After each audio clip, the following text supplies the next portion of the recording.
Hi friends, welcome to Indu's kitchen.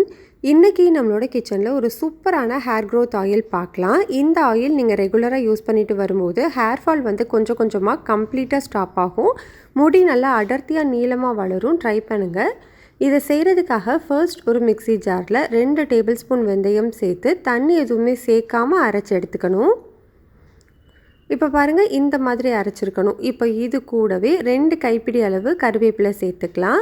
கருவேப்பிலை, வெந்தயம் ரெண்டுமே ஹேர் க்ரோத்துக்கு ரொம்பவே ஹெல்ப் பண்ணும். இப்போ இதையும் தண்ணி சேர்க்காமல் அரைச்சி எடுத்துக்கோங்க. இப்போ நான் அரைச்சி எடுத்துட்டேன் பாருங்கள். இது தனியாக இருக்கட்டும். இப்போ அடுத்தது நம்ம ஆலோவேரா எடுத்துக்கலாம். நல்லா ஃப்ரெஷ்ஷான ஆலோவேரா கட் பண்ணி எடுத்துக்கோங்க. நீங்கள் கட் பண்ணும்போது ஒரு எல்லோ கலரில் ஜெல் மாதிரி வரும். அதை கம்ப்ளீட்டாக நல்லா வாஷ் பண்ணிடுங்க. அதுக்கப்புறமா கார்னர்ஸ் எல்லாமே கட் பண்ணிக்கலாம். கட் பண்ணிவிட்டு அதையுமே நல்லா வாஷ் பண்ணி எடுத்துக்கோங்க. இப்போ இதை குட்டி குட்டி பீசஸாக கட் பண்ணிக்கோங்க. அந்த ஸ்கின்னோடவே நீங்கள் கட் பண்ணி எடுத்துக்கலாம். இப்போ இது தனியாக இருக்கட்டும். அடுத்தது நம்ம சேர்க்க போகிறது ரோஸ்மேரி. இது வந்து எல்லா நாட்டு மருந்து கடைகள்லேயும் உங்களுக்கு கிடைக்கும். அப்படி இல்லை நீங்கள் ஆன்லைனில் கூட வாங்கிக்கலாம். ஃப்ரெஷ்ஷாக இருந்தாலும் ஓகே, இல்லைன்னா இந்த மாதிரி காஞ்சது யூஸ் பண்ணிங்கனாலும் ஓகே. இது வந்து 20 கிராம் அளவு நான் எடுத்திருக்கேன். இது வந்து ஹேர் க்ரோத்துக்கு ரொம்பவே ஹெல்ப் பண்ணும். இப்போ கடாயில் 1 லிட்டர் அளவு தேங்காய் எண்ணெய் சேர்த்துக்கிறேன். தேங்காய் எண்ணெய் வந்து நாட்டு மருந்து கடைகளெல்லாம் உங்களுக்கு செக்கில் ஆட்டின தேங்காய் எண்ணெய் கிடைக்கும். அது யூஸ் பண்ணிக்கோங்க. அது யூஸ் பண்ணிங்கன்னா தான் ரிசல்ட்ஸ் ரொம்ப நல்லாயிருக்கும். ஸ்டவ்வை லோ ஹீட்லேயே வச்சுட்டு இந்த எண்ணெய் கை பொறுக்கிற சூடு வர வரைக்கும் வெயிட் பண்ணலாம். கை பொறுக்கிற சூடு வந்த உடனே நம்ம கட் பண்ணி வச்சுருக்கிற ஆலோவேரா சேர்த்துக்கலாம். கூடவே ரோஸ்மேரி அரைச்சி வச்சுருக்கிற அந்த பவுடரையும் சேர்த்துக்கோங்க.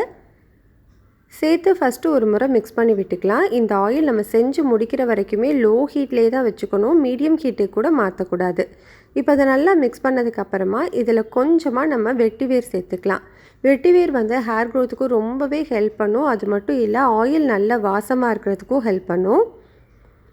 இப்போ இதையுமே சேர்த்து லோ ஹீட்லேயே நல்லா கொதிக்க விடுங்க. ஃபர்ஸ்ட் வந்து உங்களுக்கு பபிள்ஸ் வந்து அதிகமாக வர மாதிரி தான் இருக்கும். பட் நம்ம அடிக்கடி வந்து மிக்ஸ் பண்ணி விட்டுட்டே இருக்கணும். லோ ஹீட்லேயே ஒரு 20 நிமிஷமாவது ஆகும் இந்த ஆயில் ரெடி ஆகிறதுக்கு. பட் இந்த ஆயில் நம்ம ரெடி பண்ணும்போது பக்கத்துலேயே இருந்து மிக்ஸ் பண்ணிகிட்டே இருக்கணும், இல்லைன்னா கரிஞ்சு போயிடும்.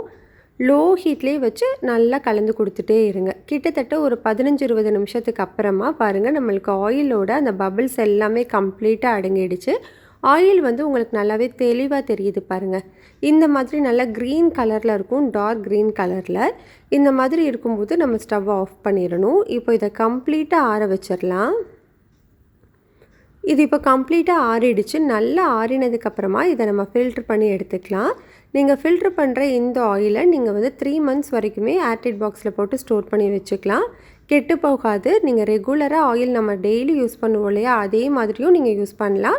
இல்லைன்னா நைட் வந்து நீங்கள் அப்ளை பண்ணிவிட்டு மார்னிங் எழுந்திரிச்சு ஹேர் வாஷும் பண்ணிக்கலாம். உங்களுக்கு எப்படி வந்து முடியுமோ அப்படி நீங்கள் செஞ்சுக்கலாம். ரெகுலராக யூஸ் பண்ணிட்டு வரும்போது ஹேர் க்ரோத் ரொம்ப நல்லாயிருக்கும். ட்ரை பண்ணி பாருங்கள்.